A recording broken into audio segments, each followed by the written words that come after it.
Last episode में आपने देखा कि भाग्यश्री का स्कूल में एडमिशन हो गया था। मंजुलिका ने जितेंद्र और भाग्यश्री की बातें सुन ली थी, जिससे माला देवी को जितेंद्र के नाटक का पता लग गया था। इसी कारण घर में बहुत झगड़ा हुआ। बाद में नरसिंह देव जितेंद्र और भाग्यश्री को स्कूल का सामान दिलवाने के लिए बाजार ले गया था।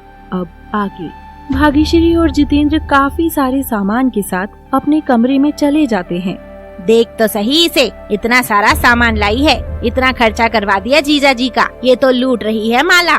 मैं क्या कर सकती हूँ, जब जितेंद्र के पापा को नहीं दिख रहा तो लगाते रहे पैसे। वो तो वैसे भी आजकल मेरी कहाँ मानते हैं। हाँ माला, जब से जितेंद्र की शादी हुई है, ये भाग्यश्री आई है, तब से जीजा जी बिल्कुल बदल गए हैं। पता नहीं क्या जादू टोना किया है इसकी माँ ने इन दोनों पर। मेरी तो समझ से बाहर है। जादू टोना है ना दीदी, सही कह रही हो आप। मुझे भी लगता है कि इसकी माँ ने कोई जादू टोना करवा कर जितेंद्र और इसके पापा को वश में कर लिया है। हाँ, मैं तो खुद ही यही कह रही हूँ। तभी तो जीजा जी हर बार तुझसे लड़ लेते हैं, लेकिन मजाल है कि इस भाग्यश्री को कुछ कह दें। हाँ दीदी, इस टोने का भी कोई तोड़ निकालना होगा। तोड़ तो है ही, तुझे यकीन हो तब ना। माला देवी इस बारे में सोचकर परेशान हो जाती है। क्या बात है भाग्यश्री, तुम रो क्यों रही हो? रोते नहीं है, चुप हो जाओ। चल झूठे, मैं तो नहीं रो रही, मैं तो बहुत खुश हूँ आज, सच्ची। हाँ पता है मुझे, स्कूल की खुशी है ये। हाँ, अब सब एकदम अच्छा है। भाग्यश्री, अब तो स्कूल के सभी बुक्स आ गई हैं, बातें हो गई, अब कुछ पढ़ाई लिखाई भी कर लेते हैं। हाँ जितेंद्र, बहुत बोलते हो तुम। चलो होमवर्क करते हैं। भाग्यश्री और जितेंद्र अपना अपना होमवर्क करने लग जाते हैं। सभी डाइनिंग टेबल पर खाना खा रहे हैं। तभी नरसिंह देव घर आता है और कमरे की तरफ जाने लगता है। खाना तो खा लीजिए। मुझे भूख नहीं है। पर खाने से कैसी नाराजगी? कहा ना नहीं खाना, मैं बाहर से खाना खा कर आया हूँ। इतना कहकर नरसिंह देव अपने कमरे में चला जाता है और माला देवी भी अपना खाना बीच में छोड़कर चली जाती हैं। जितेंद्र और भाग्यश्री अपने कमरे में बातें कर रहे हैं। भाग्यश्री, जरा यहाँ तो आ। आती हूँ मासी माँ। ये मासी माँ को भी चैन नहीं मिलता, जब देखो आवाजें लगाती रहती है, खुद तो कोई काम करती नहीं है। अरे फिर क्या हुआ जितेंद्र, तुम भी तो हर वक्त उनको बुरा कहते रहते हो। तो कल तुमने देखा ना, मासी माँ ने मेरी माँ को कैसे भड़काया था, उनकी वजह से ही झगड़ा हुआ था। चलो अब तुम जाओ। अरे आ रही है या मैं खुद ही कर लूँ? जी मासी माँ। वहाँ टेबल पर प्याज रखे हैं, उन्हें काट दे। इतने सारे प्याज मासी माँ? हाँ, इतने सारे से क्या मतलब है? सब्जी में नहीं डालने क्या? तू मत खाया कर सब्जी, फिर कम बनानी पड़ेगी तो प्याज भी कम डलेंगे। काट रही हूँ मासी माँ। वो मशीन कहाँ है प्याज काटने वाली? वो तो टूट गई, अब चाकू से ही काट ले। भाग्यश्री प्याज काटने लगती है और उसकी आंखों से बहुत आंसू निकलते हैं। तभी माला देवी वहाँ आती हैं और उसे देखकर चली जाती हैं। मासी माँ, ये तो बहुत ही तीखे हैं। हाँ तो प्याज है, तीखे तो होंगे ही, हम नहीं काटते क्या? ये लो, काट दिए। तभी जितेंद्र वहाँ आ जाता है। क्या हुआ, तुम अब क्यों रो रही हो भाग्यश्री? नहीं जितेंद्र, मैं रो नहीं रही हूँ, वो प्याज काटने से मेरी आँखों में आंसू आ गए। अरे लेकिन अपने घर पर तो प्याज काटने वाली मशीन है ना मासी माँ, फिर आपने इसे वो क्यों नहीं दी? वो तो टूट गई ना जितेंद्र, तभी तो मैंने चाकू से काटे। अरे कल सुबह ही तो मैंने देखी थी। कल रात को ही टूटी थी जितेंद्र। तभी जितेंद्र एक अलमारी खोलता है, उसमें वो मशीन रखी होती है। अच्छा तो फिर ये क्या है मासी माँ? अच्छा, ये यहाँ रखी है, मुझे तो मिली ही नहीं थी। मैंने हर जगह ढूंढ लिया, मुझे लगा टूट गई होगी तो फेंक दी होगी। चलो यहाँ से भाग्यश्री, मासी माँ ने जानबूझकर तुम्हें मशीन नहीं दी ताकि तुम परेशान होती रहो। बहुत बदतमीज हो गया है तू जितेंद्र।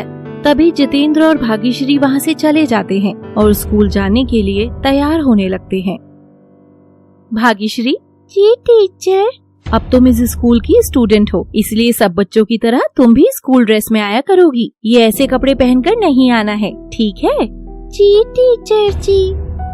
भाग्यश्री और जितेंद्र खाना खा रहे होते हैं। तभी कुछ शरारती लड़के वहाँ खड़े होकर भाग्यश्री का मजाक बनाने लगते हैं। अरे देखो इसे, ये शादी करके पढ़ने आई है, पक्का फेल होगी। हाँ, इसे तो घर पर रहकर झाड़ू बर्तन का काम करना चाहिए। कपड़े तो देखो इसके, चूड़ियाँ भी पहनी हुई हैं। तुम क्यों बकवास कर रहे हो? मैं अभी जाकर तुम्हारी शिकायत करता हूँ। तभी तीनों लड़के वहाँ से भाग जाते हैं। स्कूल की छुट्टी के बाद जितेंद्र और भाग्यश्री घर आते हैं। अब क्या करे जितेंद्र? टीचर ने तो ड्रेस पहनने की बात बोल दी। इन कपड़ों में तो मैं स्कूल नहीं जा सकती। कोई बात नहीं भाग्यश्री, तुम फिक्र मत करो, मैं पापा से इस बारे में बात करूँगा। शाम को जब नरसिंह देव घर आता है तो जितेंद्र और भाग्यश्री उनके पास जाते हैं। पापा, आज टीचर ने भाग्यश्री को स्कूल ड्रेस पहनकर स्कूल में आने को कहा। हाँ, और ये भी कहा कि ऐसे कपड़ों में कोई भी बच्चा स्कूल नहीं आता है। हाँ तो कोई दिक्कत वाली बात थोड़ी है बेटा, और तुम्हारे टीचर ने बिल्कुल सही कहा। स्कूल में सब बच्चे बराबर होते हैं और सबको एक ही ड्रेस में स्कूल जाना चाहिए। हाँ पापा। तो हम अभी जाकर तुम्हारी ड्रेस भी ले आएंगे, बस इतनी सी तो बात है। चलो चलते हैं। नरसिंह देव, जितेंद्र और भाग्यश्री बाजार चले जाते हैं, लेकिन किसी को कुछ बताकर नहीं जाते। माला देवी उन्हें कार में जाते हुए देख लेती है। दीदी, ये कहाँ जा रहे हैं और कुछ कहकर भी नहीं गए? मुझे भी नहीं पता माला, मुझे तो कुछ भी कहकर नहीं गए। इतने सालों में आज तक ऐसा नहीं हुआ दीदी कि जितेंद्र के पापा घर से जाते वक्त मुझे बताकर न गए हो। आज ये पहली बार हुआ है।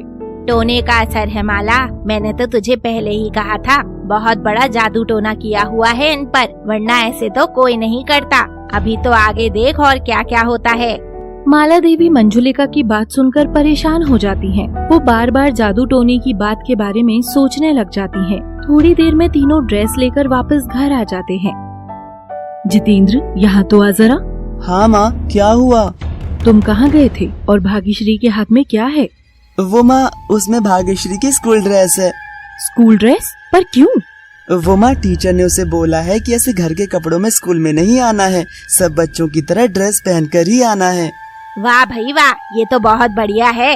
अब ये भाग्यश्री ड्रेस पहनकर स्कूल जाएगी। और कोई काम करना भी बाकी रह गया है क्या नाक कटवाने के लिए?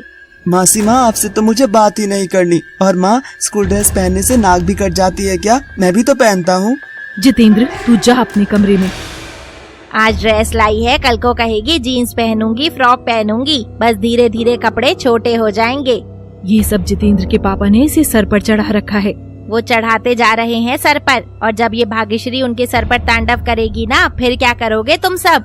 अरे दीदी, आपके जीजा जी की अकल पर तो पत्थर पड़ गए हैं लगता है। मुझसे तो ये बात भी नहीं कर रहे हैं 2 दिनों से। अब मैं भी क्या कहूँ? ना ना ना मेरी भोली बहना, ये पत्थर का असर नहीं है, ये तो कुछ और चीज का ही असर दिखाई दे रहा है। हाँ, मैं समझ गई दीदी, आप जो कहना चाह रही हैं। अब तो मुझे भी यही लगता है। सही वक्त पर समझ जा, यही अच्छा है तेरे लिए, वरना तेरा पति और बेटा निकल जाएंगे तेरे हाथों से। अभी तो वक्त है। दीदी, यहाँ कोई तांत्रिक बाबा का पता है क्या आपको, जो जादू टोने को काट सके? अरे हाँ, बिल्कुल पता है। कल सुबह मैं तुझे लेकर चलूंगी। वो बाबा ही तेरे पति और बेटे को तेरा बना सकते हैं। मंजुलिका ने पूरी तरह से माला देवी को भड़का दिया था और माला देवी भी उसकी बातों में आ गई थी और जादू टोने जैसे गलत कामों के बारे में सोचने लग गई थी। अगले एपिसोड में हम देखेंगे कि क्या मंजुलिका अपने इरादों में कामयाब हो पाएगी, क्या माला देवी अपने पति और बेटे की तरह भाग्यश्री को अपना पाएंगी या नहीं। जानने के लिए देखते रहिए आगे के एपिसोड। Thanks for watching.